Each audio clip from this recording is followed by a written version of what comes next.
Samajwadi party की हमारी प्रत्याशी अमिता बागरी जी, मंच पर उपस्थित एमएलसी डॉक्टर मान सिंह यादव जी, मंच पर उपस्थित दशरथ यादव, द्रौपदी पटेल जी, पूर्व मंत्री शिवशंकर पटेल जी, समाजवादी पार्टी के विधायक विशंबर सिंह जी, लोधी महेंद्र पाल वर्मा प्रत्याशी हमारे जो समाजवादी पार्टी के पन्ना से लड़ रहे हैं, कैलाश जैन जी, अमित जैन जी, गणेश बाबरी जी, मनीष, प्रशांत प्रवीण यादव, राजू पासी, शैलेश यादव,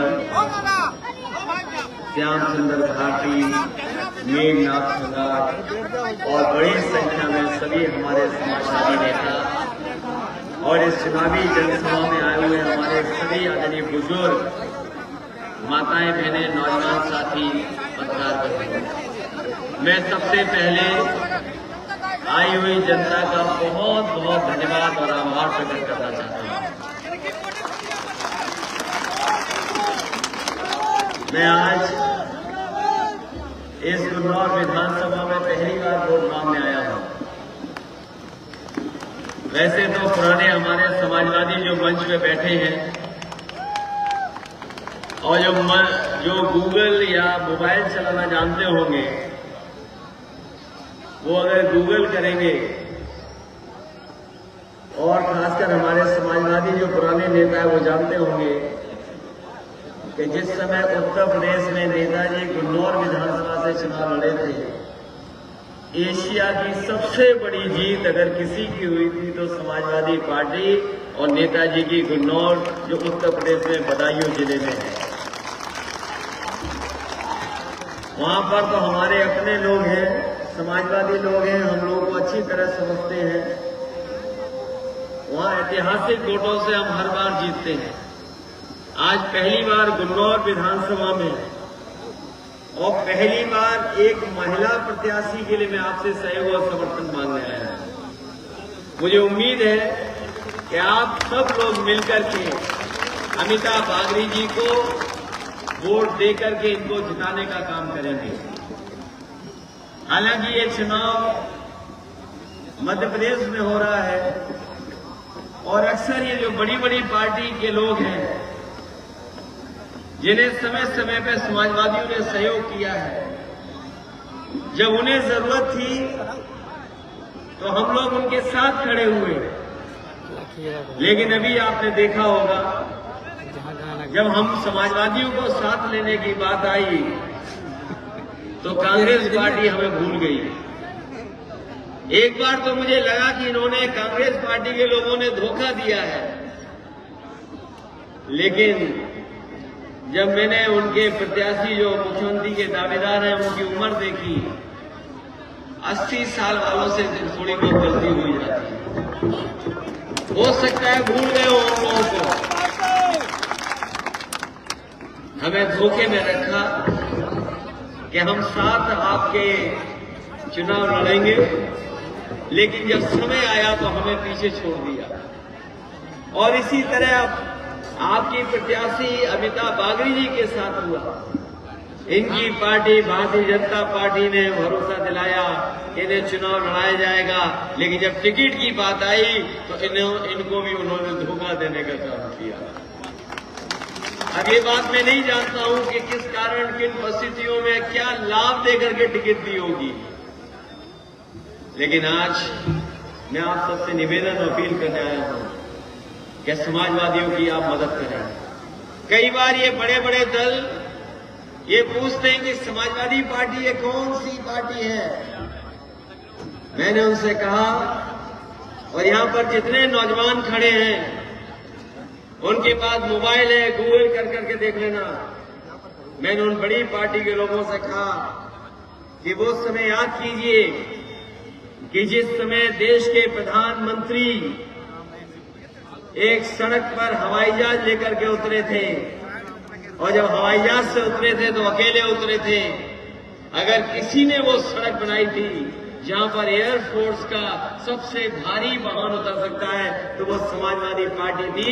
उसी की वजह से देश के प्रधानमंत्री ऐसी सड़क पर उतर पाए। वो तो सड़क समाजवादियों ने बनाई, हवाई जहाज उतर गया, सड़क को कुछ नहीं हुआ। जिन साथियों ने अखबार पढ़ा होगा, देश के प्रधानमंत्री जी ने बुंदेलखंड एक्सप्रेसवे का उद्घाटन किया था, दूसरे दिन पानी बरस गया, वो सड़क पूरी बह गई। मैंने जानकारी की ये सड़क बनाने वाला कहां का है, तो पता लगा वो मध्य प्रदेश में बीजेपी का खासम खास ठेकेदार है। तो सोचिए, ये बुंदेलखंड के हमारे लोग हैं, बांदा के लोग हैं। और मैं कहना चाहता हूं आपको, वैसे तो हम लोग मेले में झूला झूलते हैं, अगर कभी झूला झूलना हो तो बीजेपी के ठेकेदार ने जो बुंदेलखंड एक्सप्रेसवे बनाया उस सड़क पे चलोगे तो आप झूला झूलते हुए चले जाओ। बताओ, मैं आपसे पूछना चाहता हूं, अगर एक भी मध्य प्रदेश में भारतीय जनता पार्टी ने कोई एक सड़क बनाई हो जहां पर हवाई जहाज उतर जाता हो एयरफोर्स का, तो हमें पता होगा। अगर एक सड़क बनी हो, और कांग्रेस वालों ने अगर एक भी सड़क ऐसी बनाई हो जहां पर हवाई जहाज उतर रहा हो, तो हमें बताओ। अगर देश की रक्षा के लिए और देश की सुरक्षा को लेकर के एयरफोर्स के लिए और इमरजेंसी के समय पर अगर कहीं भी ऐसी सड़क बनी है देश में, तो समाजवादियों ने बनाई, और सड़क पर हमेशा हवाई जहाज जब चाहो तब उतार सकते हो, ये समाजवादियों की नीति। और मुझे याद है, जब मैं वो सड़क बनाने जा रहा था, वो सड़क 36 महीने में बननी थी। 36 महीने में सड़क बननी थी। नेताजी से मुझे शिलान्यास कराना था, नेताजी ने मना कर दिया, कहा कि अगर ये 24 महीने में सड़क बनाओगे तो हम इसका शिलान्यास तभी करेंगे, अगर 24 महीने में नहीं बनाओगे तो इस सड़क का शिलान्यास नहीं करोगे। हमारे यहाँ बिशंबर सिंह यादव जी बैठे हैं और ये समाजवादी लोग बैठे हैं, उन्होंने देखा होगा कि जब नेताजी ने 24 महीने के लिए कहा तो मैंने 21 महीने में वो आगरा लखनऊ एक्सप्रेसवे 323 किलोमीटर 6 लेन का बना करके तैयार कर दिया। और आज भी अगर कोई उस सड़क पे चलना चाहे तो चाहे 100 किलोमीटर की रफ्तार से चल लो, चाहे 200 की से चल लो। हम जानते हैं कुछ दीवाने ऐसे हैं जिन्होंने अपना वीडियो बना करके भेजा, वो 280 किलोमीटर प्रति घंटा की रफ्तार से अपनी गाड़ी चला रहे थे। ये बात तो मैं अपनी एक बता रहा हूं, केवल सड़क की। दूसरा काम समाजवादियों ने किया, पुलिस को हम लोगों ने मदद की, क्योंकि हमारे गरीब गांव में रहते हैं, दूर दराज रहते हैं, कभी झगड़ा हो गया आपस में किसी मेड़ को लेकर के, पानी को लेकर के, जानवर को लेकर के, फसल को लेकर के, या परिवार में ही विवाद हो गया, अगर पुलिस बुलाते थे पुलिस नहीं आती थी। एफआईआर दर्ज कराने के लिए पैसा न जाने किन किन की सिफारिश के बाद एफआईआर और दर्ज होती थी। हम लोगों ने वो इंतजाम किया कि फोन मिलाओ और 10 मिनट में पुलिस पहुंचेगी और आपकी मदद करने का काम करेगी। बताओ, मध्य प्रदेश में अगर कोई ऐसा इंतजाम हो पुलिस के पास तो हमें बता दो। अगर है इंतजाम कोई ऐसा, और जब घटना होती है तो बताओ कितने घंटे में पुलिस पहुंचती है आपकी मदद के लिए। अगर घटना हो जाए तो बताओ कितने दिन में पुलिस पहुंचती है। अभी मैं पिछली सभा में था, मैंने पूछा कि पुलिस कब पहुंचती है, तो बता रहे हैं अगर घटना हो जाए इस सुबह तो अगली सुबह पुलिस पहुंचेगी। बताओ, ये इंतजाम 10 साल, कितने साल हो गए इनके? अरे ज्यादा है, ज्यादा हिसाब किताब लगाओ, जाने कितने साल हो गए, और आप हिसाब किताब लगाओ। हमारी प्रत्याशी ठीक कह रही हैं, किसी पार्टी के पास कोई महिला प्रत्याशी नहीं है। जब नई लोकसभा बनी थी तो बताओ बीजेपी के लोगों ने जश्न मनाया था कि नहीं मनाया था महिला आरक्षण को लेकर के? जब नई लोकसभा शुरू हुई तो बताओ कौन सा कानून पास किया उन्होंने? आपको याद है कि नहीं याद है? उन्होंने कहा कि हम महिलाओं के स्वाभिमान के लिए, सम्मान के लिए, उनकी रक्षा के लिए, और देश में पहली बार जो सदियों से पड़ा हुआ था बिल, उस बिल को हम लोग एक्ट बना रहे, कानून बना रहे हैं और 33% महिलाओं को आरक्षण दे देंगे। हम इन बीजेपी और कांग्रेस के लोगों से पूछना चाहते हैं, आपने इस बिल का समर्थन किया लोकसभा में, नई लोकसभा में, उस नई लोकसभा में जो बिल पास किया है, और मध्य प्रदेश में जो चुनाव हो रहा है, बताओ आप कितनी महिलाओं को चुनाव लड़ा रहे हो? बीजेपी वाले बताओ कितना आरक्षण दिया है तुमने? कांग्रेस वाले बताओ आरक्षण कितना दिया है? अगर कोई महिला प्रत्याशी को लड़ा रहा है तो वो समाजवादी लोग हैं, अमिताभ बागरी को आपके बीच में चुनाव लड़ा रहे हैं।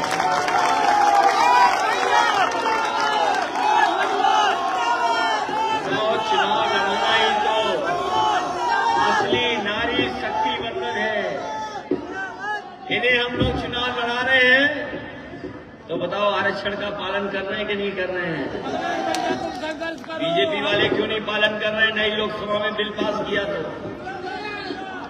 और जो साथी प्रधानमंत्री जी का भाषण सुनते होंगे, वो जरूर कल रात का भाषण सुन लें उनका। दिल्ली में जाकर के एक बहुत बड़े होटल में जाकर के उन्होंने भाषण दिया, और उन्होंने भाषण में ये कहा कि अब हमने 13 करोड़ गरीब लोगों को गरीबी से निकाल दिया।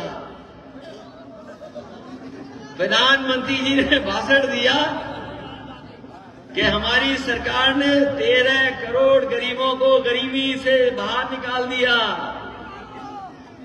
तो मुझे लगा कि मध्य प्रदेश में तो सबसे ज्यादा निकाले हुए, क्योंकि चुनाव यहीं पर है। अगर हम प्रधानमंत्री जी की बात सही मान लें तो मध्य प्रदेश के लोग तो सब गरीबी से बाहर हो गए, कोई गरीब मध्य प्रदेश में नहीं बचा। और अगर कोई गरीब है तो केवल इस चुनावी जनसभा में गरीब है, बाकी सब गरीबी से बाहर हो गए। बीजेपी वाले ये कह रहे हैं, कोई मानेगा इस बात को? बताओ कौन बात भरोसा करेगा इनकी बात पर? और केवल यही नहीं उन्होंने कहा, और वहीं कहने लगे कि अब हम राशन जो है 5 साल और बढ़ा देंगे। बताओ हमारे गरीबों को गुलाम बनाने की योजना है ये राशन। ये वो लोग हैं जो आपके ये राशन वो लोग दे रहे हैं जो नौकरी और रोजगार नहीं दे रहे। हम तो कह रहे हैं कि लोगों की पैदावार की सही कीमत दे दो, नौकरी दे दो, रोजगार दे दो। ये अपनी मेहनत करके गरीब अपने आप कमा लेंगे, आपकी राशन की जरूरत नहीं पड़ेगी। राशन हम नहीं चाहते, हमें नौकरी और रोजगार दे दो, हम ये चाहते हैं। सोचिए आप, ये बीजेपी के लोग वो हैं जिन्होंने, अरे हमारे वो बाबा जी हैं, उन्होंने बेईमानी कर ली, इसलिए हम लोग सरकार में नहीं। याद है आपको?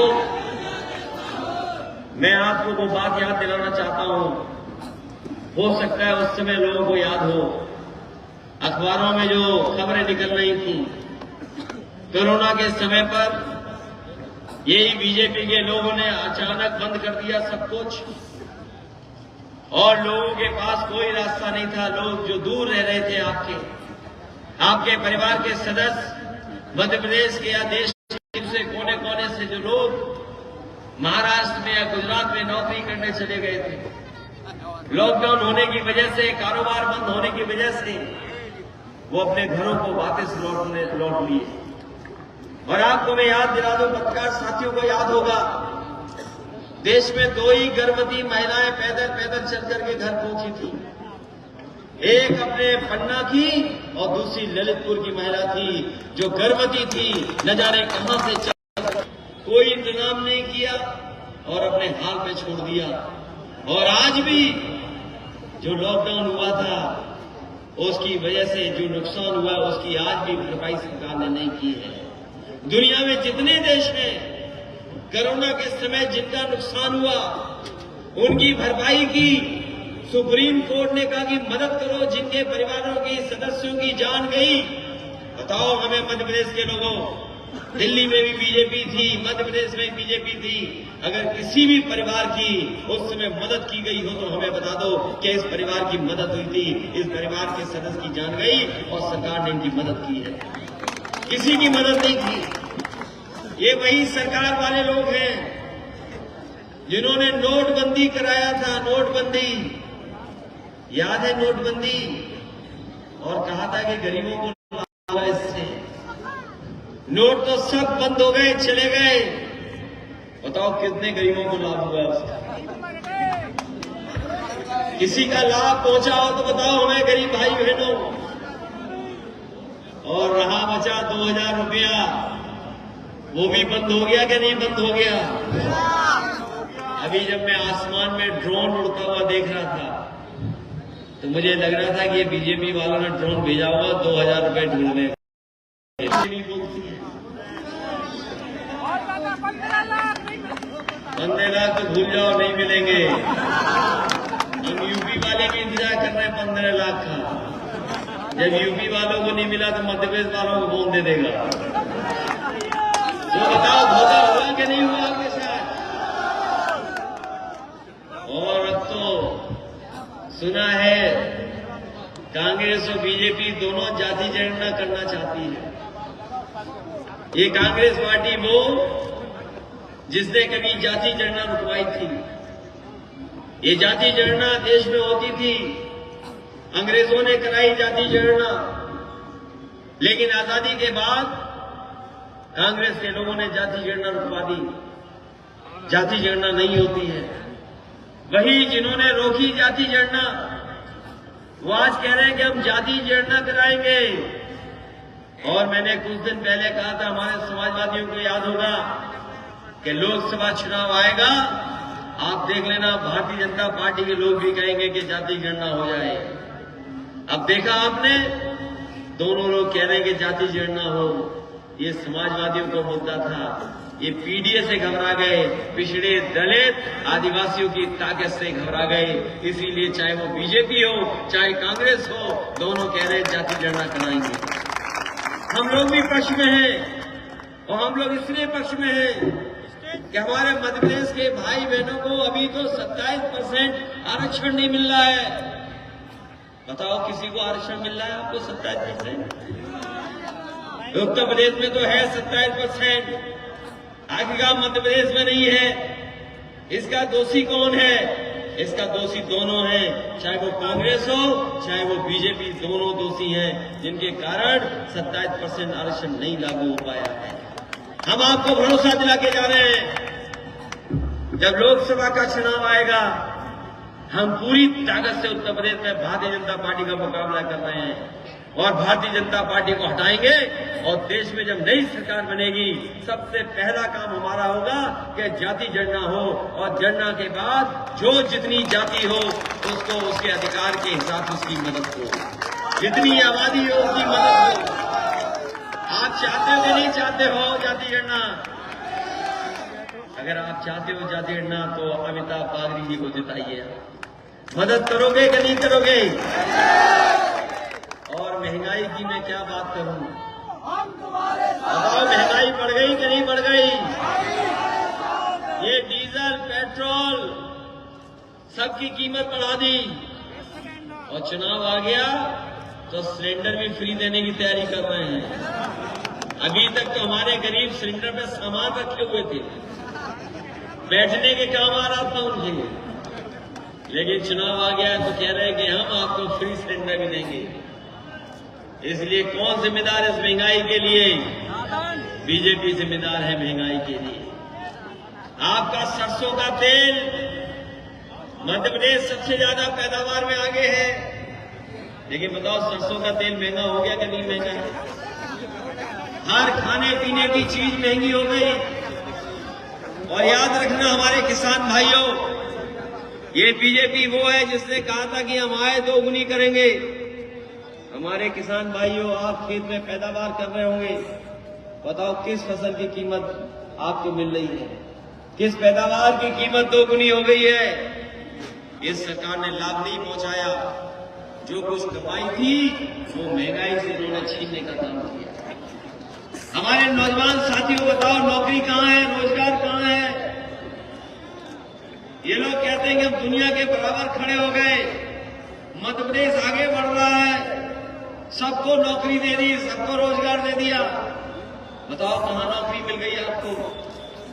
हमारे देश के प्रधानमंत्री कह रहे थे कल दिल्ली में कि मध्य प्रदेश ने इतनी तरक्की की, उसका परिणाम ये हुआ है कि देश की हमारी अर्थव्यवस्था दुनिया के तीसरे नंबर पर पहुंच गई है। बताओ हमारे साथियों, कितने लोगों को नौकरी मिल गई, कितने लोगों को रोजगार मिल गया? और लगातार न नौकरी मिल रही, न रोजगार मिल रहा, निराश होकर के नौजवान अपना कारोबार तो कर रहा है, लेकिन सरकार से उम्मीद छोड़ चुका है कि न सरकार नौकरी या न रोजगार का इंतजाम करता है। इसलिए हम आपसे अपील करते हैं, निवेदन करते हैं, ये चुनाव महत्वपूर्ण जरूर है, लेकिन उससे ज्यादा जरूरी है कि आप लोग किसको चुनते हैं। ये वही दल है जो बारी बारी सत्ता में आ जाते हैं, कभी वो सत्ता में तो कभी वो सत्ता में। दूसरे प्रदेशों ने तो परिवर्तन कर दिया, बताओ बिहार के लोगों ने परिवर्तन करके दिखा दिया कि नहीं दिखा दिया? यूपी के लोग भी परिवर्तन, लेकिन मालिक लोग बीजेपी के लोगों से मिल गए या सरकार के लोगों से मिल गए, और यहाँ के लोगों को कोई नौकरी रोजगार नहीं है। ये सोचिए कितना भेदभाव है। जब हम मुख्यमंत्री थे, मुझे याद है, वो उस समय जब नौकरियां निकलती थी तो लोग कहते थे दूसरे प्रदेश के लोग नौकरी न पा जाए। मैंने अधिकारियों से उस समय कहा था कि ये उत्तर प्रदेश है, किसी को नौकरी के लिए नहीं रोक सकता है। अगर कोई प्रदेश का आएगा, अगर नौकरी मिल जाएगी तो उत्तर प्रदेश की सरकार उसको रोकेगी नहीं। उसका परिणाम है कि दूसरे प्रदेश के लोग भी नौकरी पा रहे हैं। अभी बिहार में भी नौकरियां निकल रही है, बड़े पैमाने पे नौकरियां मिली, उन्होंने भी कोई भेदभाव नहीं किया।